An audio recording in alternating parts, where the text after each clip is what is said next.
What is good, cloudy people, and welcome back to the channel. Today we'll be going over PNB Rock allegedly jumping 3 men shopping in a Neiman Marcus luxury store with his crew. Let's talk about it.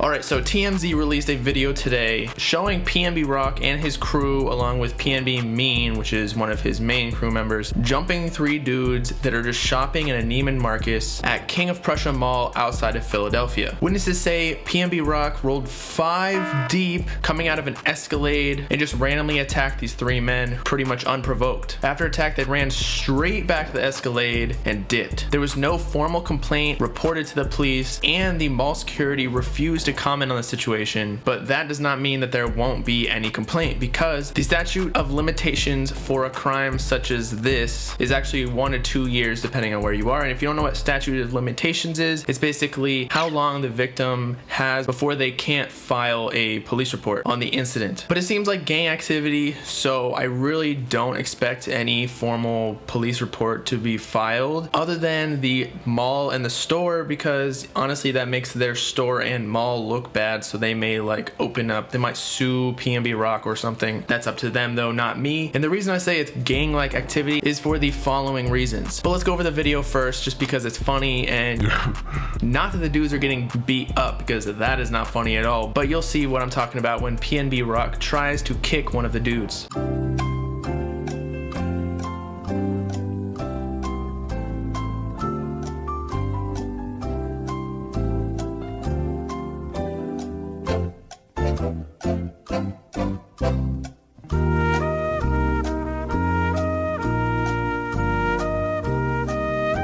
So as you can see, PNB Rock goes in there and tries to kick the dude with his right leg, but just completely misses. So that just goes to show that rappers literally never get involved in fights, other than like NBA Youngboy and all these real rappers. Not saying PNB Rock isn't real, because I definitely think he is, especially because of his jail history, which we'll go over later on. But he just blatantly missed the kick, which that is funny to me. It looked like in FIFA when someone's shooting a penalty kick and then someone just takes the ball out from in front of them and then they whiff and completely flip backwards.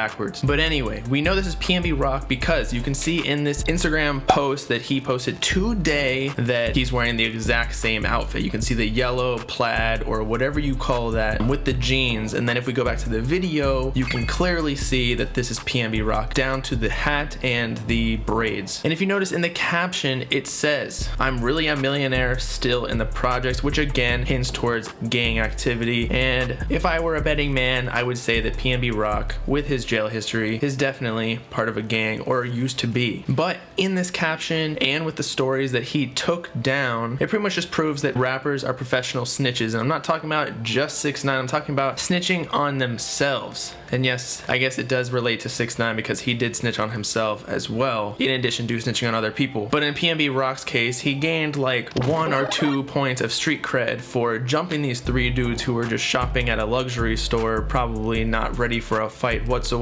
And then he subtracted 5 points just by snitching on himself and possibly putting himself in danger of going to jail once again, as well as probably starting some issues with his label, with them thinking that he's just not as serious about music anymore, because that's what they do. If you start getting in trouble, it means that they put you lower and lower down on the priority list because you're not taking the music seriously. That's why all the artists that are staying out of trouble are the ones that the albums are coming out regularly. In fact, this is the reason that his last album, Trap Star Turned Pop Star, was delayed like a year or so, because he got involved in a jumping of Lil B with A Boogie in late 2017 at a Rolling Loud festival, and that just put a whole bunch of bad press on PNB Rock, so the label wasn't having it and pushed back his album. In addition to that, earlier this year in January of 2019, he was arrested on multiple drug charges, including intent to sell and things like that, as well as stolen property. And then finally, when he was 19, he served 33 months, almost 3 years in jail. This is before he blew up, so he has a terrible criminal history. So if he gets caught up again, he might be going away for a long time. I mean, look at Kodak and NBA Youngboy, they're in and out of jail all the time. And look at Meek Mill. Meek Mill just finally got out of all of his probation situation. So with that, gives you the full analysis of the PNB Rock brawl incident, along with some of his criminal history, and as to why he should stay out of trouble. And he still might get in trouble because the police report just hasn't been filed